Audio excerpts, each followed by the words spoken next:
Hey there, guys. This is Malorian, and this will be another Paintisode. For those who this is your first time, basically, grab your paints, come on down, and we're just going to be chatting about some things while I paint and you paint. And hopefully after about an hour, we both have some things painted. Now, I am kind of maybe expecting my buddy Whoopie Womp to be joining us. He's kind of one of my buddies back from the fantasy days, but, he knows a lot about painting and all that stuff. So, hey, we could talk about that. Otherwise, I got some other things to talk about, but let's see what we're going to be painting today. So what I'd like to paint is this guy right here. This is Striker 3.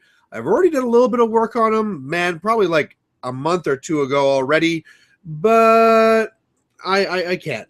Because this month is almost done. This is the last day of the month. And then for our Tale of War Machine painters, I want to get a few more points in there, which is silly because I've already paid enough that I've already completed the tale. But on this month here, I've been doing pretty much all circle. So I thought, let's finish that. So I have kind of like thrown a bit of paint on this before, but this is my Moonhound. So this is something here where, I don't know if I'm actually ever going to use it, but it'd be nice to have it painted. If nothing else, when my kids come to play with my stuff and I'm looking for something plastic and that I don't really care about for them to play with, here, kids, here's a Moonhound, and they can play with this thing. But, I think I've talked about in the past about my ranged assassination circle army idea. So, I mean, if I ever go along with that with a 4 or whatever, 5 pure bloods, I can always go and make this work. So that's what we're going to be painting. A little bit of a health update for myself. I went back to the doctor. I'm back on antibiotics, stronger ones for 10 days. So I may be coughing. It's not going to be as bad as it was before. I actually thought I might have to cancel the day, but it's all going to be working out. But we are going to be doing a drinking game again, where if I cough, you got to take a drink. And what we're drinking today, at least from my side, is I have here some Coke and then also some cinnamon schnapps. So it's a nice little drink. It's not one of those things where you think that for me, for a drinking game, that the drink I'm having should be something I don't want. Otherwise, I'll be coughing on purpose. But, it's always fine during one of these things to take extra drinks anyway. Ooh, I made that strong. All right. Another thing I want to talk about is the idea of the question. So some of you guys are like, whoa, Paintisode, where was the video yesterday asking for questions? Well, what I'm going to be doing now is I'm going to try and get you guys onto the new page I made, which is the Google Plus War Machine YouTubers.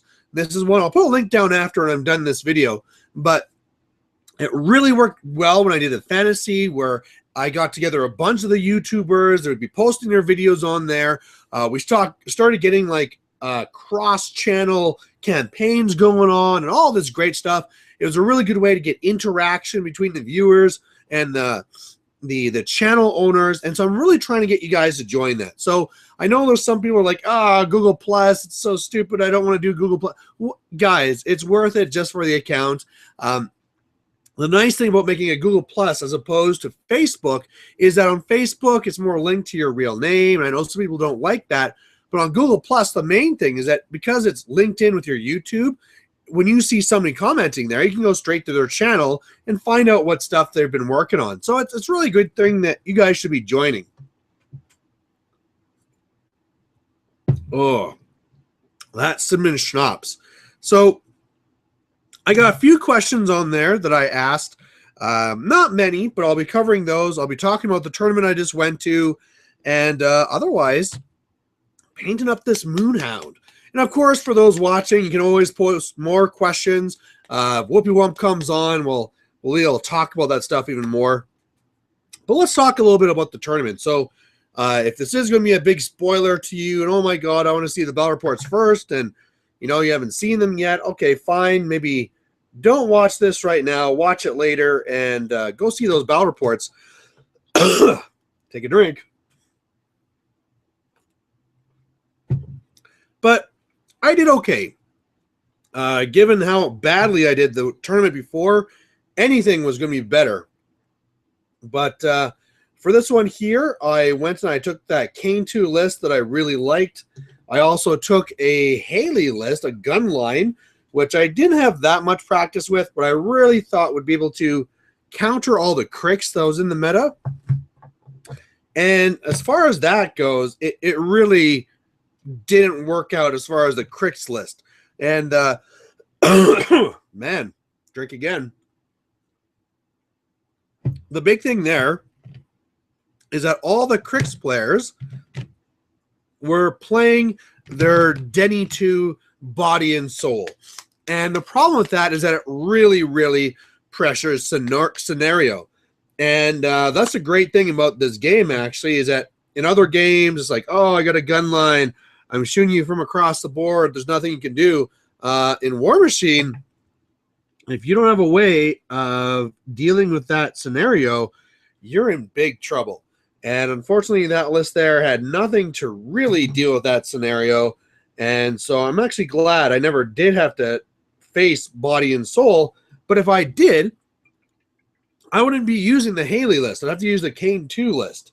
So kind of doesn't really work out when your list that's supposed to be your dedicated cricks drop can't even deal with cricks. So a little bit of a problem there. Just going to go grab something for a second.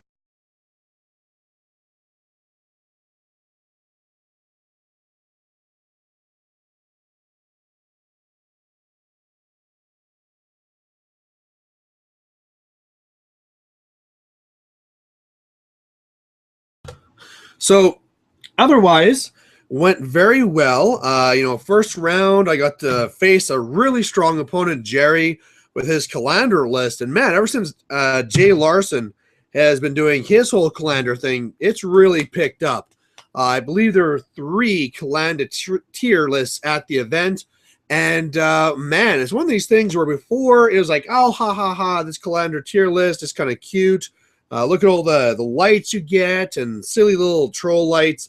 And it's one of these things where once it's kind of proven online and one of the big name guys goes and wins an event with it, it's like, wow, this is legit. And then all of a sudden you see it everywhere. It's one of those things where if you want to predict how the meta is going to shift, look to see who's been winning the big tournaments, because people follow that and then they want to replicate that. Like, for me, if a guy went and let's say won a big, huge event with Signar, I'd be like, whoa, what list did they run? And, maybe I want to give it a try. So if you are going to a tournament, that might be one of the things you want to be looking out for. But either way, I was able to defeat Jerry, which felt really good. Whenever you beat one of those top players, that's always makes you feel extra awesome inside. Also got to get a big win against Josh. He's a guy in our meta that's a really, really good circle player. But ever since the whole stone change, he's been losing his love of circle. And so he decided to try out Signar. He also figured that Signar was going to give him a better chance to try and get onto Team Canada next year. So in direct competition with myself. And so it was almost one of these things where it was like a battle for Signar type thing. Now, he is still relatively new to the faction, but man, that was a fast game. It was so fast, he was actually laughing about it after, because really, it was as simple as I run up, then he runs up with his double storm wall while Haley goes into a trench, and she has deceleration up, and she's camping one. She's feeling super, super, super safe. And then all I do is put on 3 magic bullets on 3 different rangers, and bam, she's dead, because you just shoot something easy like the storm wall, and then bloop, you're within 4 inches, so you take it pow 12. And even though mathematically she shouldn't have died from that, she should have still had 3 boxes, the dice go a little bit on the high side, and she's dead. So it was one of those things like, holy crow, like that's the game, that's it. And I didn't know if I should be saying like, hey, I want to do another game, because I actually kind of wanted to go see what my brother was doing. It's one of those things that was really nice, again, to be at an event with my brother. And I don't think Josh really minded either, because then he was there with his group, Murder's Row, and so he got to go back over and see what they're doing. So I think it all worked out, but it's one of those things that when you have a really, really fast game, you're wondering if maybe I should offer just like, let's do another one for fun. You know, you wouldn't offer like, oh, that was too fast. Let's just do a mulligan. No, no, no, no. That's official. It's in the books. But hey, while both of you are aboard, you might as well be doing something, right? But yeah, he just watched his murder row buddies. I went and checked out my brother and saw him get his butt kicked. Because at that point, he was up against Bryn. So he was also the mirror match, but he was the true mirror match. That was Body and Soul, Denny 2 tier versus Body and Soul, Denny 2 tier. It's almost one of those things where, like, good. They deserve each other, you know? One of those lists that's so dirty and so crazy, you're kind of happy when they're forced to play against each other. You know, I know it's the same way where other people feel that about Signar, right? Whenever it's Haley 2 versus Haley 2 or Kane 2 versus Kane 2, all the non-Signar players are just yucking it up. But in the end, my brother did lose that game to Bryn. I guess, you know, my brother had his chances, but it didn't really pan out. But either way, I could have been in those shoes. That could have been really interesting if I could have faced Bryn with my Kane 2 list against what I assume he'd drop would be his Body and Soul. But it was not to be. It's actually the second term in a row that happened where I lost a game, and then next round, the guy I lost to gets to face Bryn. It's like it's teasing me. Do a little bit better, and then you can face Bryn. But in my game against my brother, that was another one that was really interesting. So that was Kane 2 versus his Gaspy 2. But, man, I mean, it's all one of those things. I mean, it's that brotherly pride that's on the line there, right? Both of you want to do well. You want to beat your brother. And for the entire game, to be honest, you know, if you're watching this, brother, you know it's true. I was kicking his ass. I was playing the game very carefully. I was just picking him apart. I had lost pretty much nothing. I think at that point, after, you know, 3 turns or something like that, I think I had lost about, oh, man, maybe 10 models, maybe. And remember, this is my horde, so 10 models is not a lot. And meanwhile, his force was just decimated. There was almost nothing left. Unfortunately, one of those few things that was left was one Bile Thrall and then frickin' Excarnate. For those who don't know what Excarnate does, it's a spell where you have to target at any living model. It has to kill that model. So first you have to hit, then you have to kill. Once that happens, you can bring back one of your friendly grunt models back into play. And it has to be within 3 inches of Gaspy and in command of the unit. And he was able to pull that off 3 times, getting himself back 3 freaking Bile Thralls. And when they're that far ahead, then all of a sudden they could just advance and all just purge onto Kane. And that was really bad news. Again, I got some viewers here. If you guys want me to talk about anything else specific, please post it there. But that was lots of fun. Final game was up against Jeremy Brunner. He's a really great troll player. I've actually never gotten to play him yet before, and so that was really nice. And really for this game here, you know, I've already faced Calandra at this. I knew I should really drop the Kane 2, but I want to try out that Haley. You know, it always sucks to go through the whole process of building a list, having something you really try and develop, and then not get to even play it. And so I used it against him, and that was not the right list to drop. Haley Gunline does not like you shooting back. And the biggest turning point in that game is I didn't realize the Slag Trolls, I knew they got an extra dice of damage against Jacks, but I didn't realize they also got that against objectives as well. So whereas I thought I was pretty safe behind my objective, which is a bunker, so -1 dice to range attacks. No, he just destroyed that thing like nothing. And then with Calandra's star-crossed and feet and all that stuff, yeah, Haley got smoked in the face, and that's the game. So I got a comment here from Taylor Fiaro saying, "Hey, Valorian, I'm a Legion player who plans on starting up Signar sometime soon." Hey, that was just me. I went from Legion to Signar. What are, in your opinion, the top 4 casters that Signar can put on the table? I think that's pretty easy. Now, again, I don't really like going and ranking the different casters and saying this is the net list you need to play, but I would say the ones that are the most powerful and stable and cover the most matchups would be Haley 2, Siege, Kane 2, and Striker 2. Those would be my 4. Some people would say take out Striker 2, put in Haley, but I really like the Striker 2. He really changes up the game. It's almost like with Crix, where they have Mortenebra, where it's like, we have lots of dudes, or we have Mortenebra with all her jacks. And it really kind of lets you put a different list on the board that threatens a lot of different things. And, I mean, if you see Butcher 3, some of those other casters are in a lot of trouble, but Striker 2 is like, okay, Butcher, you make one mistake, and I'm going to hit you in the face with this, on average, power like 25 sword, and you're going to die. So it is a very, very good list for things like that.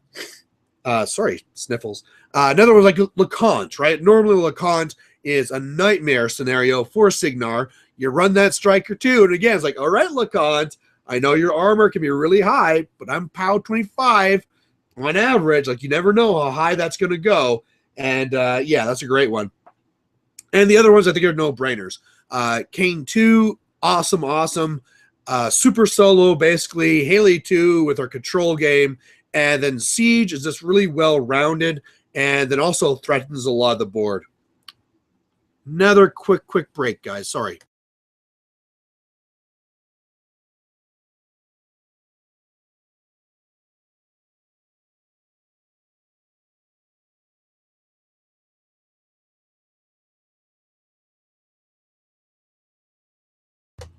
So that was that one there. Again, it was kind of a fast game, but that wasn't so bad because then I got to see the top tables.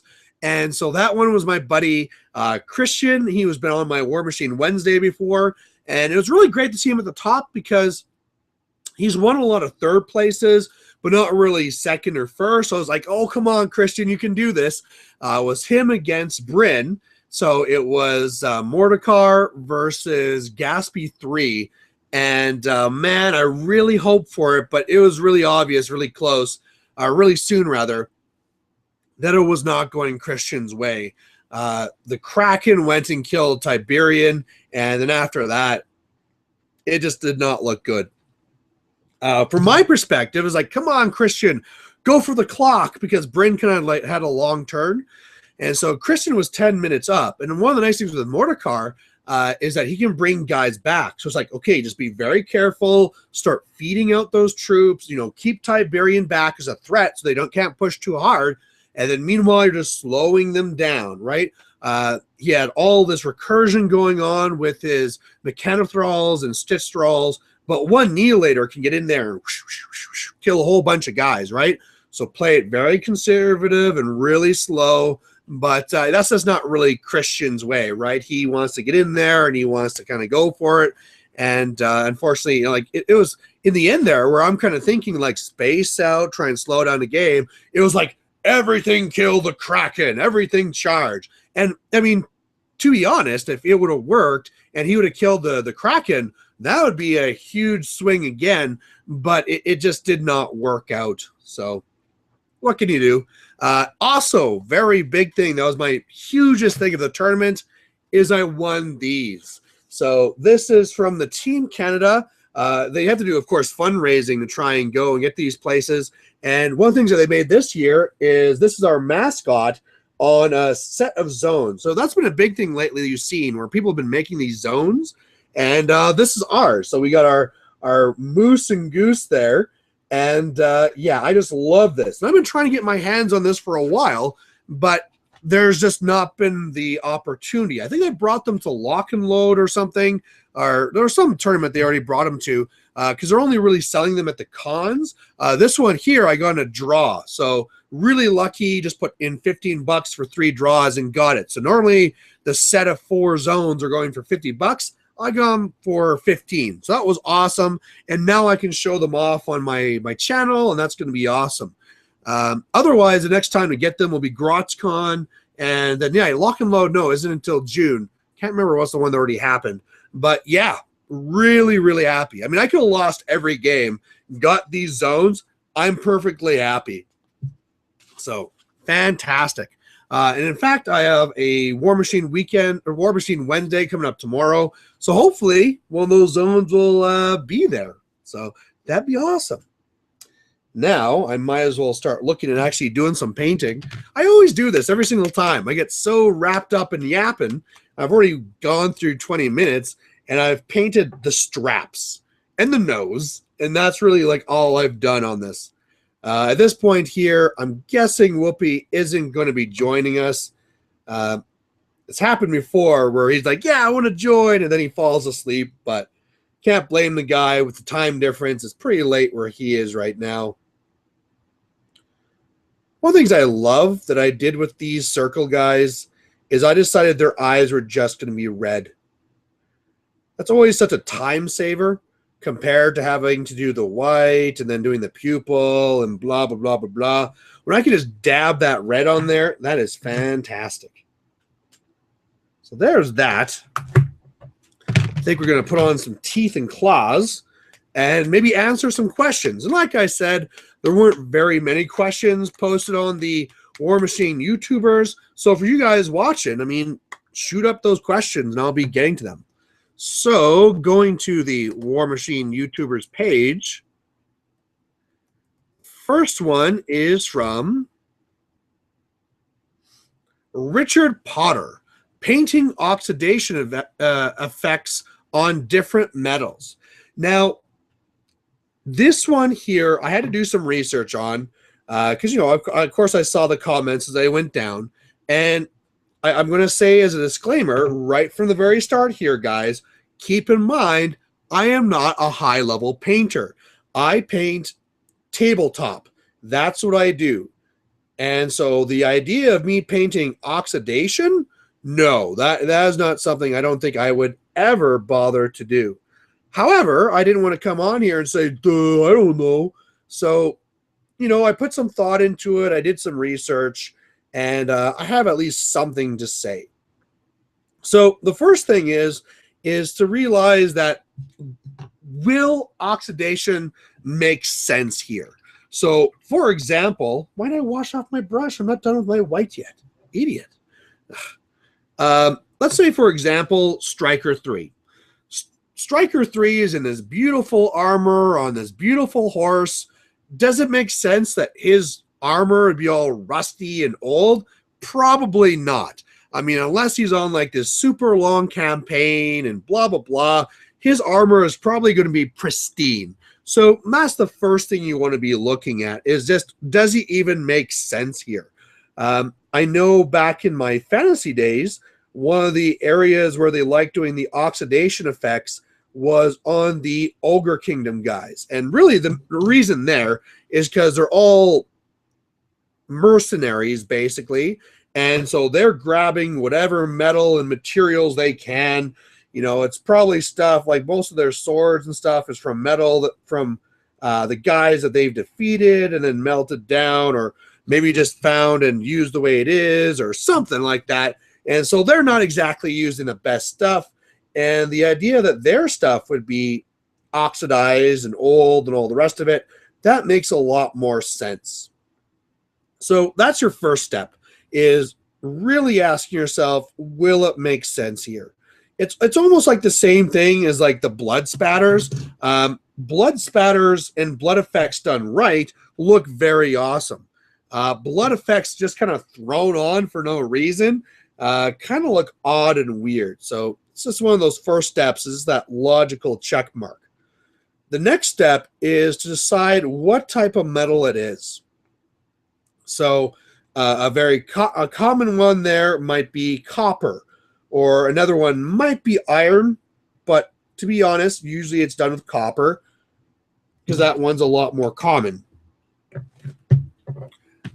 Now, what you want to do with that after is literally Google it. Google oxidized copper, Google oxidized iron, and get a look at what those colors are. And again, it's not like it's like perfect oxidized. There's a scale to it. So again, think logically about how this model is and how oxidized their equipment actually should be. And that might really even change depending on what there is there, right?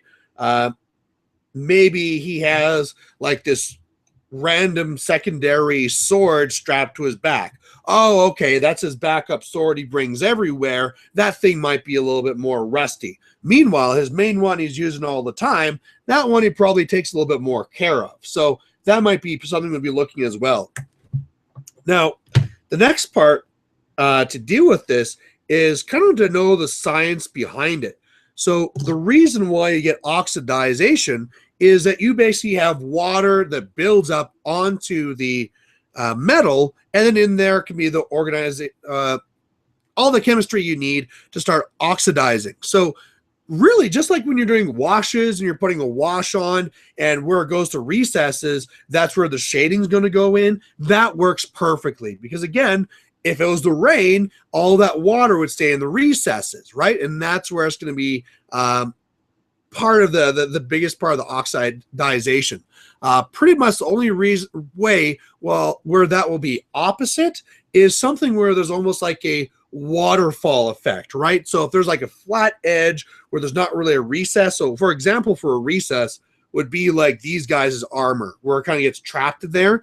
But you'll see like if it's on the side of a building or something like that where it's flush, the oxidation is, whoa, how did I get all this red on my finger?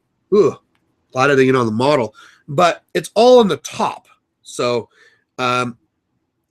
looking at this then, so if it's a copper, you want to go with a green. So do your copper first, then kind of get more of a yellowish green and just do your wash with that just on the metal area and not too heavy. Otherwise, it'll be way too much. If you're looking at the iron, that's going to be more of the yellowish again with some brown as well. And yeah, there you go. So I did my best, guys. Like I said, I am not a top level painter, but for you guys, and because I love you guys so much, I went out and I did the research, and that's the best I can say. I mean, I bet you there's guys, like if Dylan was here, that's Whoopie Womp. I was really hoping he was going to be here for that because he's probably like, yeah, that's easy. This is your 10-step process. But unfortunately, I can't give that to you. So there's the best I can do. Lord Stannis Baratheon did have a comment on that one, though, saying that there are 2 awesome technical paints by GW Games Workshop that let you achieve oxidation effects. The oxidation and rust paint they have in their technical line makes fantastic effects. And yes, that's a big thing I've heard too. Whereas I'd be lazy, and I mean, I'm not going to buy a pot of paint just for this one model or series of models that's going to be having this. I'm probably just going to mix that color myself. Just know that there is that easier way of finding those paints by companies like Games Workshop. It could save you a lot of time. And if you don't want to mess around, if you don't want to mess around with having to try and make your own stuff, that could be a very smart way to go.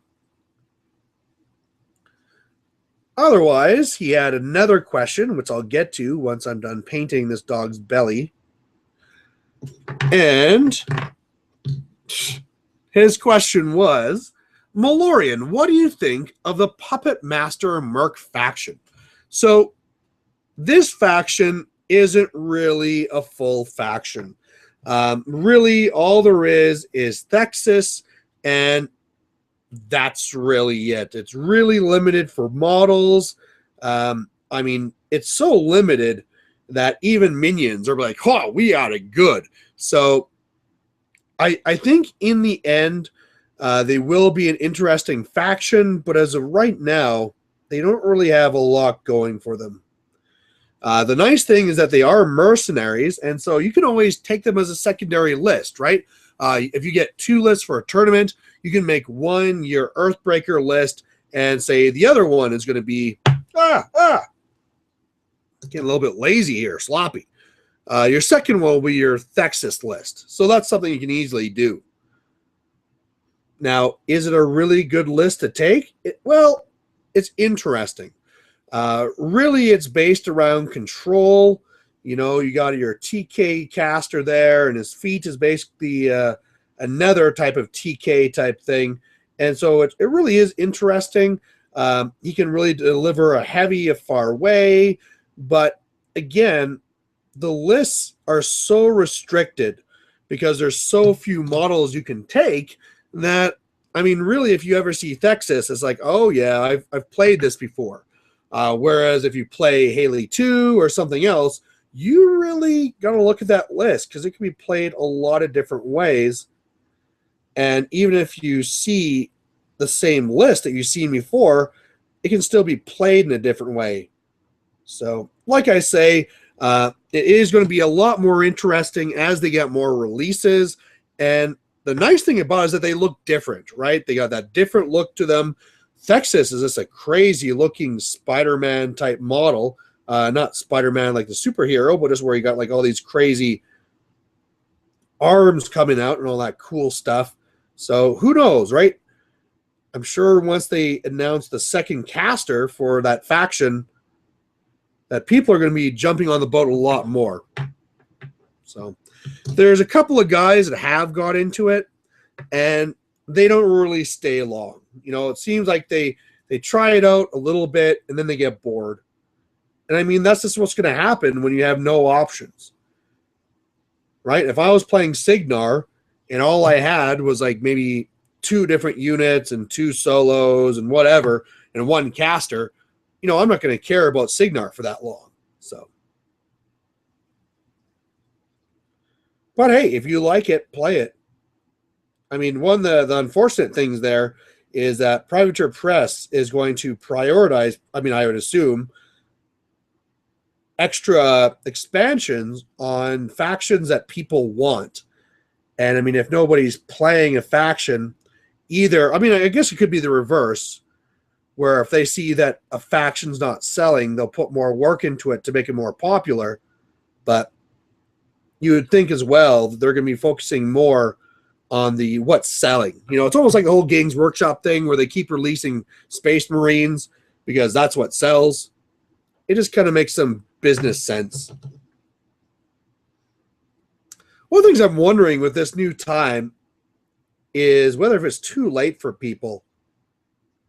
So if you're one of those people who are watching this, please comment and let me know. I mean, I can try and move it again, right, guys? It's not like this has to be at this time here. And if it just turns out that this is way too late for everybody else, I can always try changing it again. I'm just trying to make it for what works for you guys, right? I'm really getting used to painting this armor for the circle guys now. You know, the first couple of times you do this armor, it seems like it's kind of intricate and it takes a long time. You kind of get into the groove of it. Really just getting that green down, then going around the border and then getting the inside. But next question. Another drink too. My throat's getting dry. So this one is from Chance Encounter. And he also sent me, it was great, a picture. Again, he sent it to me, Meloria99@hotmail.com. He sent me a picture of what he's working on. And he's actually painting some cricks. So again, really cool to see what guys are working on. He's working on a bunch of Bane Knights, or Thralls rather. Would have rather you're painting some Signar or something like that, not dirty cricks, but you know, you gotta do what you gotta do.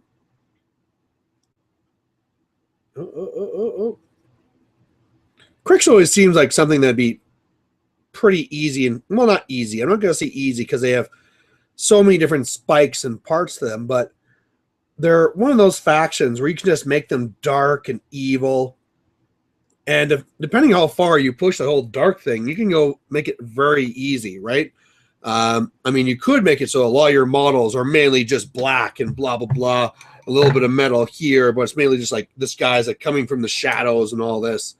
You know, it can make them look really evil that way. But then again, I mean, these models are covered in armor, and there's lots of detail too. So it's one of those ones where it's up to the painter to kind of decide how much effort they're going to be putting into it.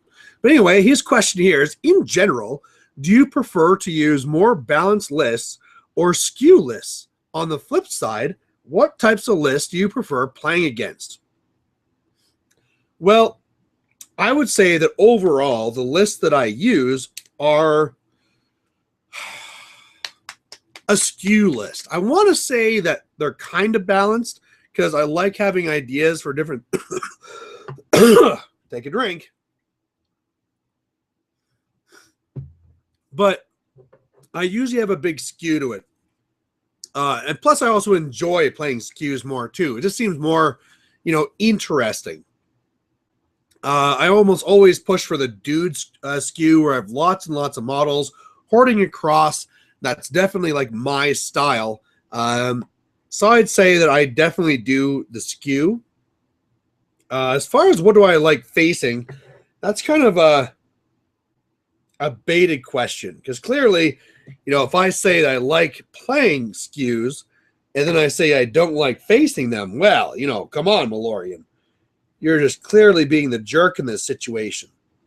But I think it really depends. Another drink. The skews that make it really hard for you to do anything, say like when people are doing Kayazi or crazy armor skew, you know, those games can be not fun, right? If you don't have the answers, you're kind of dead. Now, given that, though, you should be having a plan for it. So over your two-list pairing, things should be balanced enough that you can cover all the situations.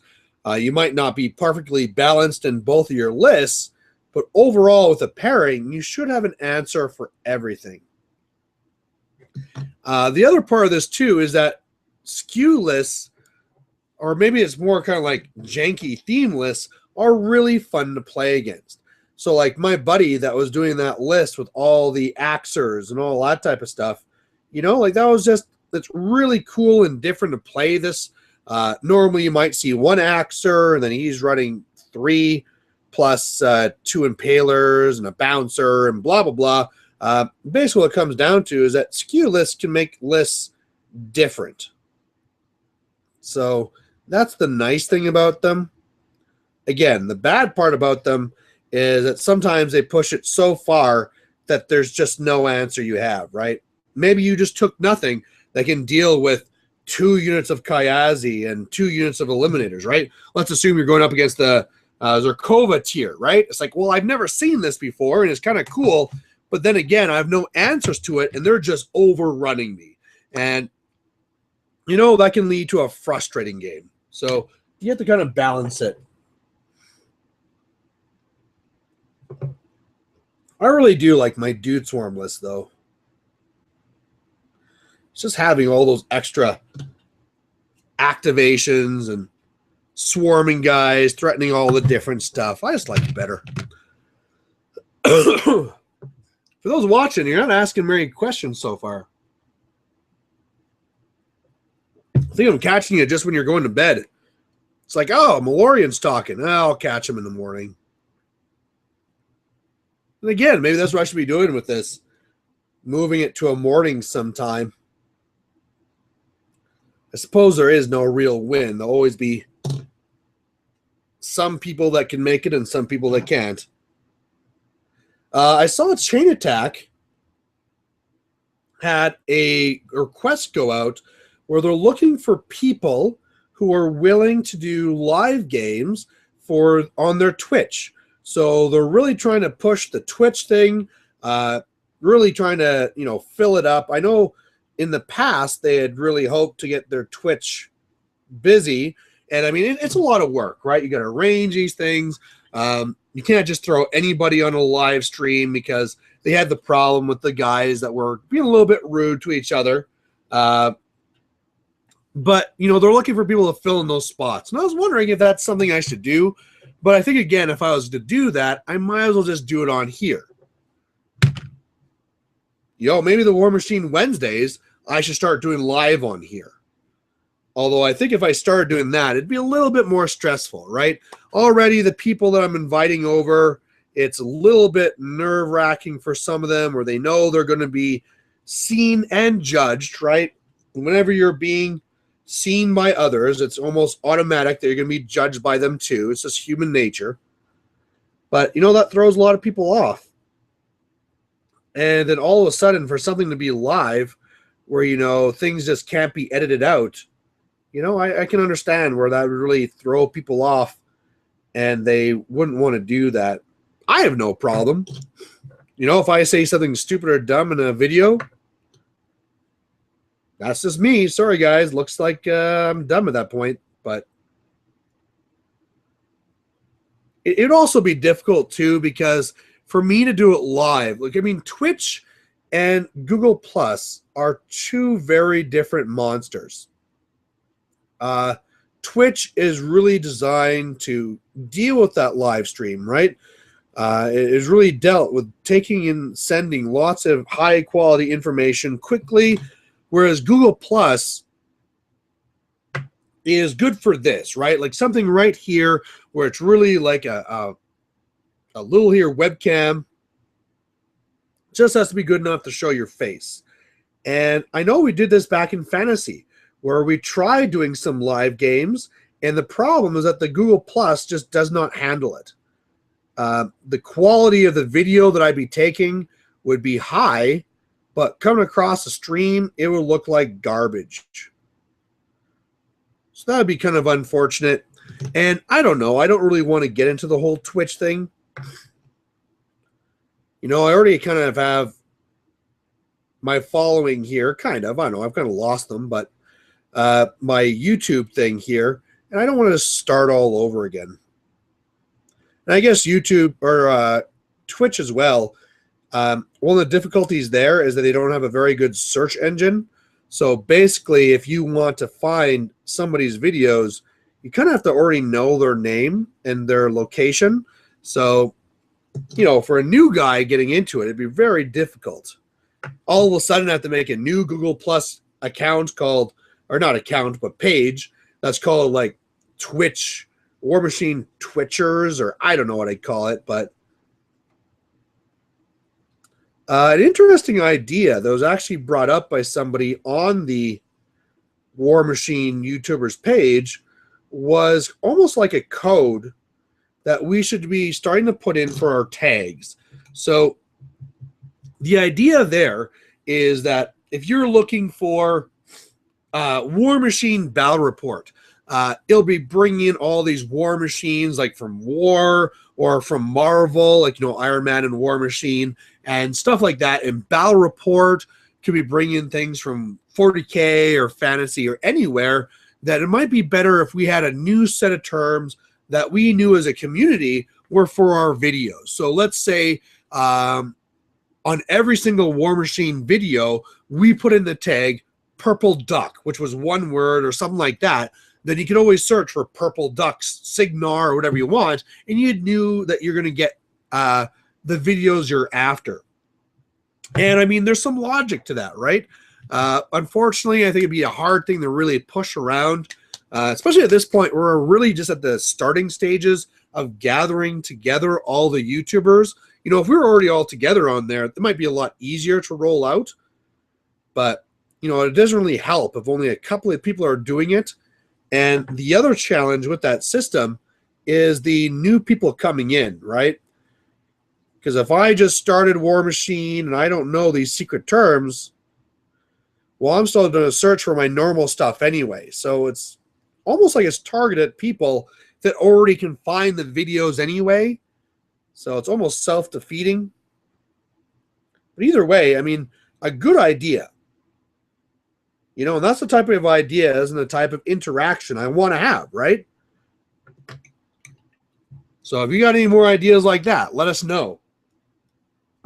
Again, I'm going to try and remember to put that link to the group down there in the description later. But basically, that's it. So I'm going to go now I'm going to leave the War Machine YouTubers. Maybe I'll take a copy of the link. I can put that in right now. And I'm going to be going to the thing here, see if anybody put in more comments that's not showing up really quick. Because YouTube loves to do that. People will make comments and it won't go up for a while. So here, I'm putting on the link to the War Machine YouTubers. Bam, done. And here, I had a reply from Taylor Fiaro saying, I didn't know that you used to play Legion. Who was your favorite warlock? I love Rias. Well, you know what? I did have a little love affair with Rias. Again, I'm one of these janky guys that likes to do stuff different, but Rias was definitely one of the ones I tried to really push. Unfortunately, I have to say that in the end, I kind of gave up on her and played some other things instead. Really what it comes down to that's unfortunate for her is that when you get those crits, she is freaking awesome. She gets in there, she rips things up, and she just rules the world, you know, because she has that crit decapitate. And so if she can get in there and roll that crit, man, you are just pumping out the damage. However, if you don't get those crits, it's a sad, sad day. And a lot of times where those crits matter are when you're either charging in on like a heavy, especially for hordes, because of how if she kills the beast, she gets to take its fury, which is pretty awesome to do. Or on a caster, if she fails that roll, right? You go in there and you're just like, I just need a crit. That's all I need. And you don't crit, you're dead. Take a drink.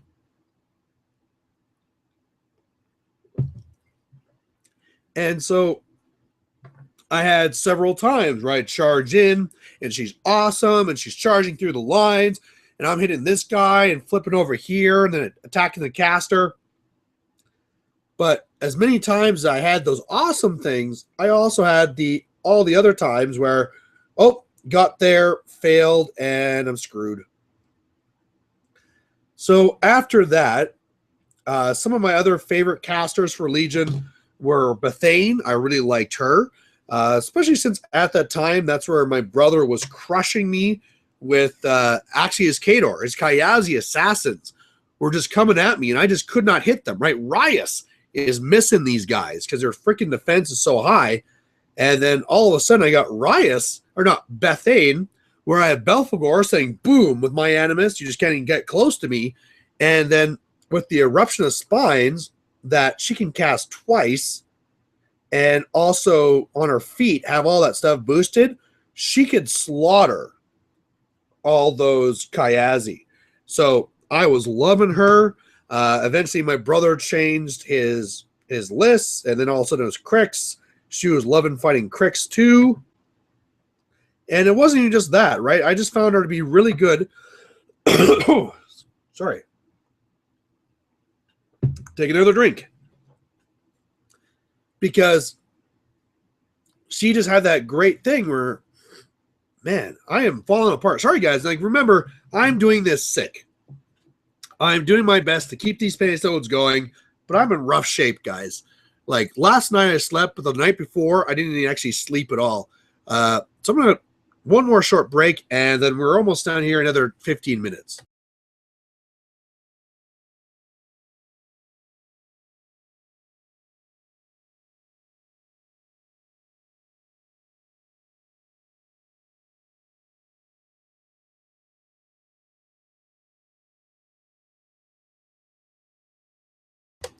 But I mean, Bethane could also deal with getting the alpha on heavies because she also has Gallows. And so the great thing with Gallows is that Belphegor can go up there, put up his Animus, so giving the middle finger to all the single model or single wound infantry that don't have reach. And then Bethane just goes and arcs through, Gallows whatever heavy you want towards yourself, and then the Scythian just charges in and kills it. So she had really good threat range. She could also put that kind of like corrosion thing on a unit's weapons. So if you're ever against something like Iron Pikemen that have really high armor, she just hands that spell out, and then they can just kind of really kill a lot of those guys. Another caster I really liked with Lilith 1. Never really got into Lilith 2. Thagrosh 2 was another one of my big favorites, either with the Shredder spam or also really liked him doing his Team Badass. I'm going to break out Team Badass again. For those who never got to see the glory days of Team Badass, it really is Thagrosh 2 with Typhon, Carnivian, a Scythian, Ravagore, Proteus, and what am I missing? Scythian. Basically, if it's anything that's a big heavy, it's in the list. And I think I got 5 or 6 heavies plus, 5 heavies, I think, and also Thagrosh. And so that big mass comes at you, and it's a lot to take on. So it actually did fairly well. So, by the way, we're really making some good progress here with the Moonhound. I just have a little bit more of the silver to do.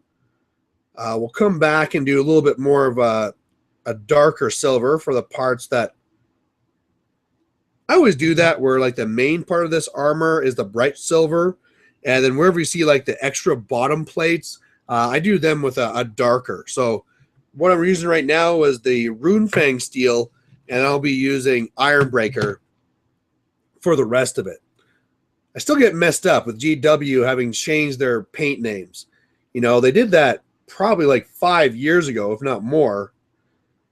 But, I mean, I still want to call it like Mithril and Bolka, all their old names. I mean, why would you even do that? Go back and change all your names. It just really pissed off everyone. Because all the painters knew exactly what paints to use.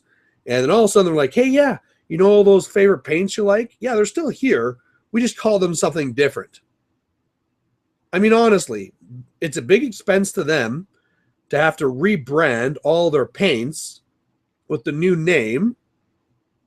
And at the same time, it's pissing off us because we don't even know the names of our paints anymore. Now, luckily, if you went in there and there was like an older store owner type guy, he would know and be like, oh, yeah, you want bolt gun? That's actually Ironbreaker now. But I mean, if you didn't have that, it was a real pain to try and figure out what the hell am I actually supposed to be buying now. All right. So just a few touch-ups here. Like I said, we're almost done here. And some of the things I'd love to hear in the comments is, as usual, I'd love to hear what you guys painted during this Paintisode, which I'm actually going to keep to about an hour. I've been going long here for a while. If you want to send pictures of what you painted, I'd love to see it. Just send it to malorian99@hotmail.com.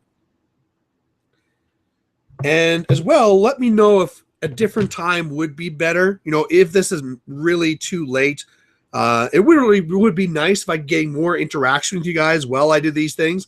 I mean, if I'm not getting any interaction, I might as well just record this with a regular camera and get a better picture, right? Me having to use this webcam is kind of reducing the quality. It's also nice, though, because whenever you do those high-res videos, they take forever to render, forever to upload. I remember that when I used to do these videos, and I used to not do the Google Hangout, but I'd have the actual video camera set up in front of me, man, it would be like loading times of all day. It's one of those things where I set up a video to upload to YouTube, go to work, come home, and it's still uploading. And I mean, that's a little bit excessive. That's a little bit much. Part of another reason why it could be nice to do that thing where the War Machine Wednesdays were done on here like this. Because again, when I'm trying to put it together for the full video, which I haven't really been doing because I don't think people really like to see that, but it might be better if it's full length and it's live so it can interact. I don't know. At the same time, it would kind of wreck things, because for the local guys, I actually have them bet on who they think's going to win. I don't put any names to it because I don't want somebody to say like, oh yeah, this guy's totally going to kick that guy's ass. All I do is after the game is I post a list, and then based off just knowing the lists and the scenario, they're supposed to guess who wins and how. So it's a fun little game of it. Makes it a little bit more interesting and more of a reason to go check it out. Oop. So close. Maybe I'll have to throw in this Moonhound sometime just to use it. I know in my Kaya list, Epic Kaya, I sometimes like having just one Argus to bring up to defense 17 to first draw things in. You know, there's no reason why that has to be an Argus and not a Moonhound. The Moonhound's abilities aren't really doing anything for me, but hey, I get to say I have a Moonhound. Oh. Messed up his foot. Another drink. But otherwise, for tournaments, I believe the next tournament is going to be GrotchCon, which is next month. There is also Onslaught, but unfortunately I can't make that one. We're still in the crazy party time for my family, you know, over thousands and thousands of birthday parties during the start of the year. But then GrotchCon, and that's, again, going to be lots of fun. They're having some problems getting people out, though. They're really trying to get at least 80 people, and I think they're around like 60-ish now, they were saying. And the big thing that they're trying to do is they're trying to get to 80 so that next year they can have an official Iron Gauntlet qualifier, and that would be so awesome. But we need the guys to show up. But one of the things that we're hearing from a lot of people is that it's just a bad year. You know, a lot of people in this area, you know, this is an oil part of Canada, and with oil being bad right now, jobs are bad right now. People just don't have the money and the time to dedicate. So, oh no, do I have no wash? Oh, I have enough. I have enough wash. Maybe. I've dropped my brush and other things so many times this Paintisode. But anyway, so there's a lot of people that can't make it, and that really is unfortunate. Whereas we really figured getting to those numbers would be no problem.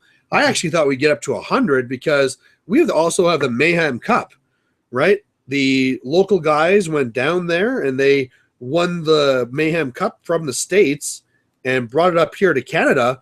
And so we really expected like a crack team of Americans to come back up here to try and win it back, but that's just hasn't really happened. Oh, started doing the wash here and I realized I missed part of this. Ah, well, it is what it is. Like I said, I'm not going to spend extra time on something I'm probably almost never going to use. It is definitely going to get the good enough treatment. And what I forgot is on its head, again, it has kind of like the normal plates and then the back one. Normally, I'd make that a darker silver. I forgot. The wash is already going on. Sorry, Moonhound. That's the way the cookie crumbles. Oh, Long Island Wargaming is saying, hey, how's it going, Long Island? Unfortunately, Nick, this is pretty much all over. I was just about to shut this down.